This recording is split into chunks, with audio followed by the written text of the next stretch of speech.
সোনামণি ভাই বোনেরা, পদ্মার আড়ালে আড়ালত রয়েছেন আমার শ্রদ্ধেয়া সম্মানিতা পদ্মার আড়ালের মা ও বোনেরা। আলোচনার সূচনায় আমি আপনাদের সামনে সর্বকালের সর্বশ্রেষ্ঠ আসমানি কিতাব আল কোরআনুল মাজিদের সূরাতুল আর রহমান তেলাওয়াত করেছিলাম। এই সূরাটি মক্কায় অবতীর্ণ হয়েছিল জানেন।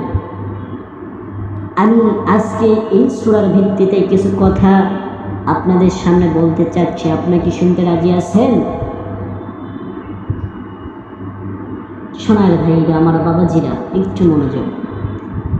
সূরাতুল আর রহমান, আল্লাহ রাব্বুল আলামিন এই কোরআনে কারীমের ভিতরে, এই কোরআনে কারীমের ভিতর, কোরআনে কারীম যে তৈরি করলে এটা যদি তোমরা কেউ সন্দেহ করো, তোমরা যে কোরআনে কারীমকে নিয়ে সন্দেহ করো, কোরআনে কারীমের প্রতি বিশ্বাস না হয়, কিতাবের সৌন্দর্য আল্লাহ তাআলা প্রথমেই তুলে ধরেছেন, ঠিক কিনা বলেন?